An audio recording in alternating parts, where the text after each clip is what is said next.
Hi there. Today we're going to explore the plot of the 2013 film About Time. Meet Tim Lake, and this is his sister Kit Kat, who tells her brother that their father James is waiting for them. He reveals a family secret. All the men in their family have the ability to travel back in time.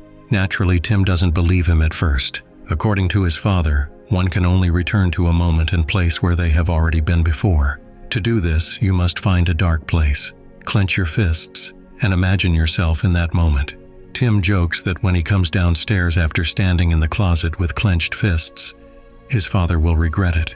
Returning to his room, the young man steps into the closet, closes his eyes, clenches his fists, and suddenly finds himself back in the past, on New Year's Eve, at the same party where he was too shy to kiss a girl. This time, he decides to fix that mistake. When Tim comes back to the present day, he tells his father about his experience.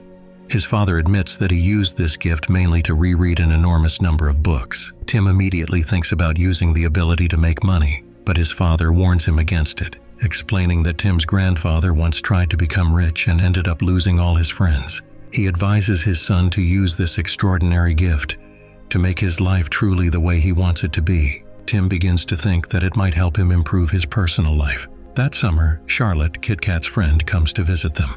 While sunbathing in the yard, she asks Tim to put sunscreen on her back. The nervous young man squeezes out too much lotion and accidentally pours it all over her. Embarrassed, he runs to the closet to go back in time and fix the mistake. Tim, will you do my back? Very please. Oh no! Oh no! Oh God! No, no! No, no, no! Day by day, the summer passes quickly. Finally, it's Charlotte's last day at their house. Tim decides to confess that he likes her. Late at night, he enters her room and tells her about his feelings. But Charlotte says it's not the right moment. She admits she wishes he had told her earlier when she had just arrived. Now, saying it right before her departure seems awkward. Tim travels back in time again and repeats his confession, telling Charlotte that he has liked her for nearly a month. This time, she suggests he come to her on the day she leaves, and then she'll tell him how she feels. Tim realizes that he hasn't made the impression he hoped for, and the next morning, he silently watches as Charlotte drives away. After that, Tim moves to London to study law and hopefully meet a new girl. He rents a room from Harry, an old friend of his father's. Harry shows him around the place and asks him to keep quiet during rehearsals, as he's a playwright. 6 months pass, and Tim still hasn't met anyone new, except for his odd but friendly colleague Rory, who works with him at a law firm. One night, Tim goes out with his friend Jay to a restaurant where guests dine in complete darkness. They are seated with 2 women, but since it's pitch black, no one can see anyone else. They spend hours laughing and talking. When they all go outside, the men are nervous. They have no idea what their dinner companions look like. The first woman to step out is Joanna, who had been talking with Jay. After the couple leaves, the second woman appears, Mary. She turns out to be very beautiful, and Tim is delighted. He takes her phone number and says goodbye, full of hope. I hope I see you again. You will. Good. When Tim returns home, he finds Harry in despair. His play was a disaster because one of the actors forgot his lines on stage. Wanting to help, Tim goes back in time and advises the actor to rehearse more carefully. But during the performance, the actor still forgets his lines. Realizing he approached the wrong person, Tim travels back again. This time he writes cue cards and discreetly holds them up from the side of the stage. Thanks to this clever trick, the performance is a success and Harry is overjoyed. After the premiere, Tim plans to call Mary, but her number is no longer in his phone. He runs to the same restaurant where they met, but no one there can help him. He can't go back in time to that exact moment either, because if he does, the successful play will never happen, and Harry's show will fail again, since both events occurred at the same time. The next morning, Harry shows Tim a newspaper featuring glowing reviews of his play. While flipping through it, Tim notices an article about Kate Moss, and remembers that Mary once said she adored her. That gives him an idea, to visit an exhibition dedicated to the model. He spends several hours there with his sister Kit Kat, and eventually he spots Mary. However, the girl doesn't recognize him, since in this version of the timeline, Tim never went to the restaurant where they had originally met. He was at the theater instead. Mary finds Tim a bit strange because he behaves as if they already know each other. She tries to leave quickly, confused by his familiarity. Kit Kat encourages her brother not to give up and points out Mary in the crowd. Tim approaches Mary and her friend Joanna again, pretending they're meeting for the first time, and asks if he can walk around the exhibition with them, since his sister has to go and he doesn't want to be alone. Joanna agrees because she thinks Tim has a really kind smile. To win Mary's attention, Tim mentions that he's a big fan of Kate Moss. Hearing this, Mary lights up with excitement. The three of them later go out to grab a bite. But to Tim's surprise, Mary's boyfriend Rupert shows up, something Tim didn't know about.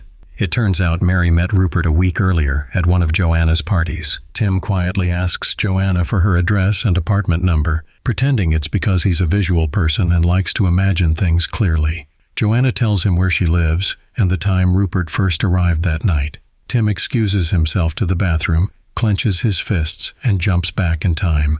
He arrives at Joanna's apartment before the party begins and pretends to be one of Mary's friends. Spotting Mary looking bored out on the balcony, Tim walks up and invites her to go out and get something to eat. When she hesitates, he repeats her own words about loving Kate Moss, the same ones she told him at the exhibition, which immediately impresses her. She agrees to go with him. As they leave, they run into Rupert. To make things a little less awkward, Mary asks Tim to walk her to her car, but along the way she admits there's no car. Her friends had driven her home after the party. They continue walking until they reach Mary's place, where they share their first kiss. Inside, Mary goes to the bathroom to change into new pajamas and teasingly tells Tim to come in after a minute and take them off her. Excited, Tim jumps back in time 2 minutes to relive the moment and try to be more confident. The third time around, he's already exhausted, but Mary still isn't ready to stop. From that moment, Tim and Mary start officially dating. The next several months are pure happiness. They spend all their time together and enjoy every day. One day, however, Mary's parents make an unexpected visit to London, and since they're in town, they drop by to see her. Wanting to make a good impression, Tim keeps jumping back a few moments during the conversation to say just the right thing each time. That night, lying in bed, Tim suggests going to the theater the next day, but Mary says she'd rather spend the whole day in bed with him, so Tim invites Rory to the play instead. After the show, Tim notices Charlotte, the same girl he once had a crush on during the summer. She's happy to see him again, and after a few awkward exchanges, Tim decides it's best not to get too close and leaves the theater with Rory. But fate has other plans. They bump into Charlotte again outside. Charlotte and her friend are heading out for dinner and suggest that they all meet up sometime. Tim agrees. As the girls walk away, Rory can't help but say that Charlotte is absolutely stunning.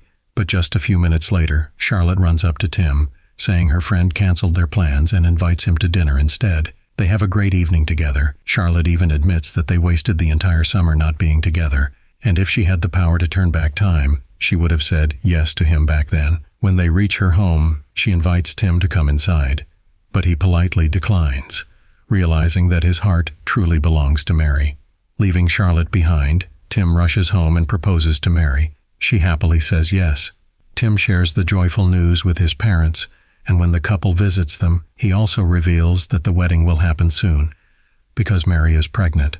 The whole family celebrates the news with heartfelt joy and excitement. The couple has a daughter, whom they name Posy. On the little girl's birthday, Tim's sister Kit Kat gets into a car accident after arguing with her boyfriend Jimmy. Wanting to prevent the tragedy, Tim decides to travel back in time. Since Jimmy has a bad influence on his sister, Tim decides to help her break free from the toxic relationship. He confides in Kit Kat that he can travel through time. Bringing her to the wardrobe, he asks her to close her eyes, takes her hands, and together they travel to the day she first met Jimmy. Tim hides his sister so that Jimmy doesn't see her. The guy walks by and starts flirting with another girl instead. Kit Kat walks up to him and hits him several times before she and her brother return to the present. Unexpectedly, Kit Kat says that Jay, Tim's friend, is really cool. It turns out that she and Jay are now dating. But when Tim gets back home, he's shocked to discover that instead of a daughter, he now has a son. He travels back to Posy's birthday, where his father explains that any interference with the past can change which child is born. Understanding this, Tim decides never to alter his sister's life again, even if that means she stays with Jimmy and eventually ends up in the accident once more. While Kit Kat is in the hospital, Tim and Mary convince her to break up with Jimmy and give up drinking. Later, when she's almost recovered, Tim casually mentions that his friend Jay is in love with her, which makes Kit Kat very happy. Several years pass. Tim and Mary find out that James, Tim's father, is sick with cancer. There's nothing that can be done to change it because the disease developed from smoking. something James started long before Tim was born. Any attempt to change that part of the past could mean that Tim himself would never exist. Before his death, James gives his son a priceless piece of advice: to live each day twice. The first time as usual, and the second, noticing every small detail, every beautiful moment. That, he says, is the real secret to happiness, though he admits there are some days one would never want to live through again. After the funeral, Tim travels back in time to see his father once more. James already knows that his son has come from a time where he no longer exists. Time passes. Tim and Mary now have 2 children, and Mary suggests having a third. For Tim, this means he will no longer be able to travel back in time, and therefore will never be able to see his father again. Still, he agrees with her. 9 months later, lying in bed with his pregnant wife, Tim decides to visit his father one last time. He knows that if Mary gives birth today, he'll never see James again. His father's final wish is to go back together with Tim to the past, to a moment from Tim's childhood, and take one last walk along the beach. Tim and Mary's third child is born. From that moment on, Tim stops traveling to the past. Instead, he tries to live every day as if he has come back to it on purpose, to make it the happiest day of his life. Thank you for watching. If you enjoyed this recap, give it a like, leave a comment, and don't forget to subscribe to the channel.